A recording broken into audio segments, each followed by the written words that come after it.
أعوذ بالله السميع العليم من الشيطان الرجيم.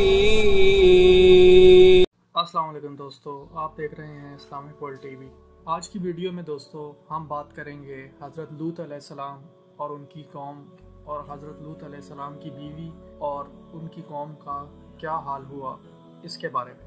اور آپ دوستوں سے گزارش ہے کہ اس ویڈیو کو اپنے دوستوں کے ساتھ سوشل میڈیا کے ہر پلیٹ فارم پہ شیئر کریں جس سے یہ میسج ہر مسلمان تک پہنچ جائے. تو ویڈیو کو شروع کرنے سے پہلے ہمارے چینل کو سبسکرائب کریں اور بیل آئیکن کو ضرور دبائیں تاکہ ہمارے نئی ویڈیوز کے نوٹیفیکیشن آپ کو پہنچ سکیں. حضرت لوط علیہ السلام جو اللہ تعالیٰ کے جلیل و قدر پیغمبر تھے اور حضرت ابراہیم علیہ السلام کے بھتیجے بھی تھے.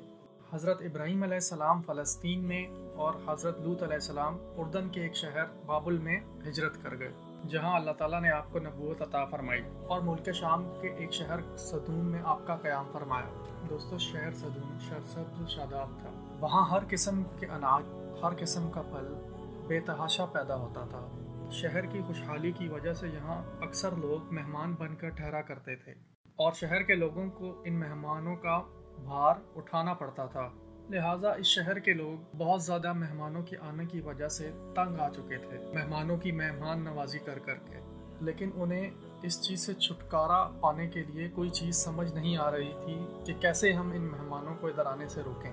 اسی صورتحال کو مد نظر رکھتے ہوئے ابلیس ان کے بیچ آ ٹپکا ایک بوڑھے کی صورت میں اور انہیں کہنے لگا اگر تم ان مہمانوں سے جان چھڑانا چاہتے ہو تو ان سے بدفعلی کرو جس سے یہ تنگ آ کر یہاں آنا ہی چھوڑ دیں گے. ابلیس نے ان لوگوں کو بدفعلی کی عادت ڈالنے کے لیے سب سے پہلے خود ایک خوبصورت لڑکا بن کر ان کے سامنے پیش ہوا اور ان لوگوں سے خوب بدفعلی کروائی. یعنی کہ اس بستی کے لوگوں نے یہ عمل شیطان سے کرنا سیکھا اور وہ لوگ اس چیز میں اتنے مگن ہو گئے کہ آہستہ آہستہ یہ لوگ عورتوں کو چھوڑ کر لڑکوں سے بدفعلی کرنے لگ گئے. اسے جنس پرستی بھی کہتے ہیں دوستوں.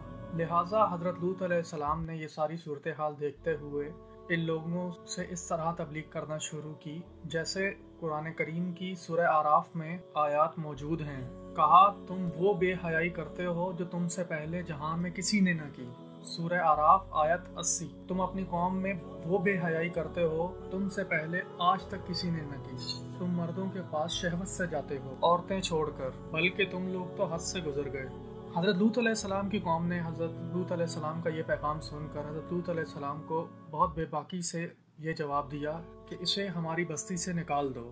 جب قوم لوط کا یہ عمل حد سے زیادہ بڑھ گیا تو ان پر اللہ کا عذاب آ گیا. چنانچہ حضرت جبرائیل علیہ السلام چند فرشتوں کے ساتھ حضرت لوط علیہ السلام کے پاس مہمان بن کر آئے. یہ سب فرشتے بہت ہی حسین اور خوبصورت لڑکوں کی شکل میں تھے.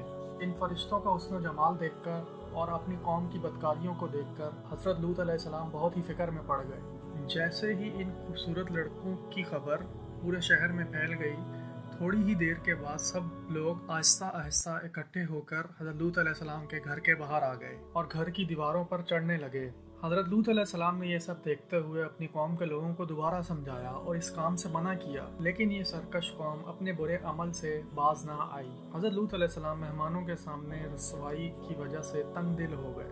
یہ صورتحال دیکھ کر حضرت جبرائیل علیہ السلام نے حضرت لوط علیہ السلام سے کہا کہ آپ اللہ کے پیغمبر ہیں، ہم اللہ کی طرف سے ان لوگوں پر عذاب بن کر اترے ہیں. آپ اپنی قوم کو لے کر اس بستی سے نکل جائیں اور پیچھے مڑ کے نہیں دیکھیں. تو حضرت لوط علیہ السلام مومنین اور اپنے گھر والوں کو لے کر رات میں ہی اس بستی سے باہر نکل گئے. وہاں پیچھے حضرت جبرائیل علیہ السلام شہر کی 5 بستیوں کو اپنے پروں پر اٹھا کر آسمان کی طرف بلند ہوئے اور آسمان میں کچھ اوپر جا کر ان بستیوں کو الٹ دیا اور یہ آبادیاں زمین میں دھس گئیں. اس کے بعد کنکر کے پتھروں کی بارش ہوئی.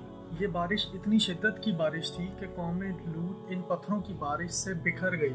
عین اس وقت جب یہ شہر الٹ پلٹ ہو رہا تھا، حضرت لوط علیہ السلام کی ایک بیوی جس کا نام والا تھا، یہ در حقیقت منافقہ تھی اور ان منافقوں سے محبت رکھنے والی تھی. لہٰذا اس نے پلٹ کر اپنی بستی کو دیکھا اور کہا ہائے میری قوم. یہ کہہ کر وہیں کھڑی ہو گئی. عذاب الہی کا ایک پتھر اسے بھی آ لگا اور وہ ہلاک ہو گئی. قرآن کریم میں ارشاد ہے ہم نے اسے اور اس کے گھر والوں کو نجات دی، ہم نے ان پر پتھروں کی بارش کی تو دیکھو کیسا انجام ہوا مجرموں کا. جو پتھر اس قوم پر برسائے گئے ان میں سے ہر پتھر پر اس شخص کا نام لکھا تھا